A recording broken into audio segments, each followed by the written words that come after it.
Hi guys, it's Wednesday and that means it's classic rock. And today I'm going to look at three albums that I found seem to belong to a lot of record collections.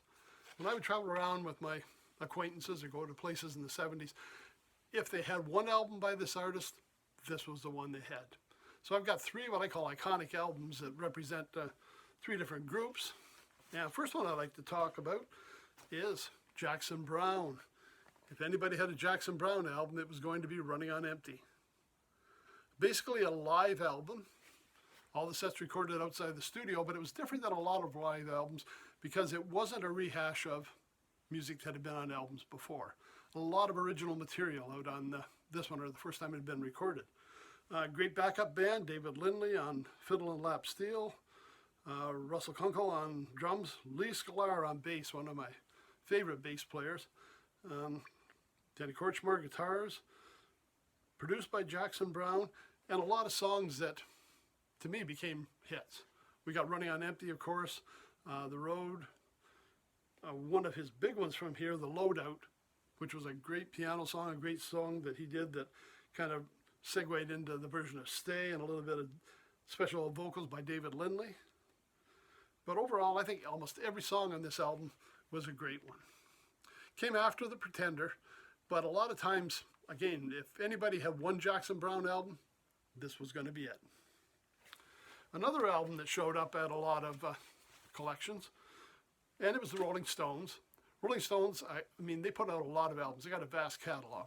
At that time, a lot of people, you were either in the Beatles camp or the Rolling Stones camp. We didn't see a lot of people mixing up the two.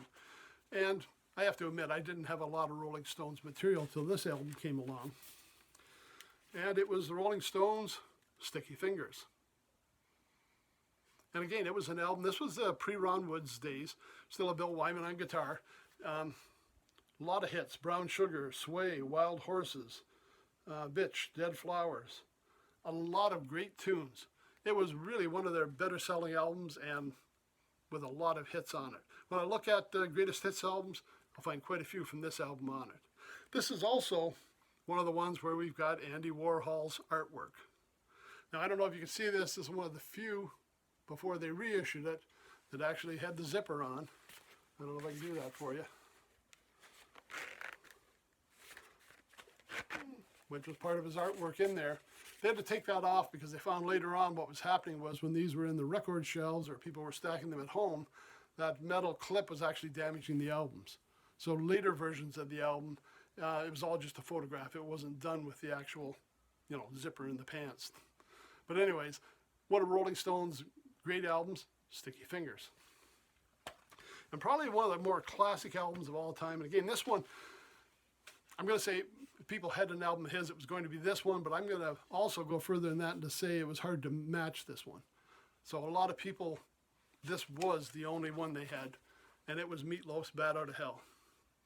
And I know Meatloaf has put out a lot of albums. He's done Bat Out of Hell 2. He's done a lot of ones to try and get away from this, but it all comes back to this album.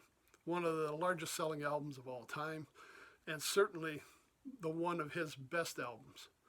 Now, the first time I'd heard Meatloaf was, I may have mentioned this as well, on Saturday Night Live, because a lot of times who I saw perform on Saturday night, I'd go out and buy some of their albums if I liked what they did, and certainly this was one of them. And this one had hits. I mean, hits galore. We've got Bat Out of Hell, You Took the Words Right Out of My Mouth, All Revved Up and No Place to Go, 2 Out of 3 Ain't Bad, Paradise by the Dashboard Light. There are just so many, and as Jim Steinman, really, it was a dual partnership here. It's Steinman and Meatloaf together. The style of music, the way he told the stories, and Meatloaf's delivery. If anybody had one Meatloaf album, this was going to be it. And I consider these three albums to be very special because they really are representing what was happening with rock in the mid-70s and some great bands. And if you haven't had a chance to check them out, take a look at these albums as your initial point to jump in. We got Meatloaf's Bat Out of Hell, Rolling Stones' Sticky Fingers, and the great Jackson Browne's Running on Empty. All of these, again, are available on streaming networks. They're available on programs like YouTube. If you can get them on vinyl, that's great. A lot of them are still available digitally and available on disc. Something to check out. A good representation of what was happening in the 70s and what was going on in music at that time. And I think all of these players, I mean, even Jackson Browne, we know the Rolling Stones are still out there touring and playing. Meatloaf, he's still going, and he was just in Ottawa not too long ago performing. Jackson Browne the same way. These guys, they're still out there giving it their all in 2020. So support the musicians, go to the concerts, check out their music, and really keep that music alive. So thanks very much for stopping by. Stay home, stay safe, and we'll see you on Friday when we'll be looking at a couple of blues albums. Till then, have a good day.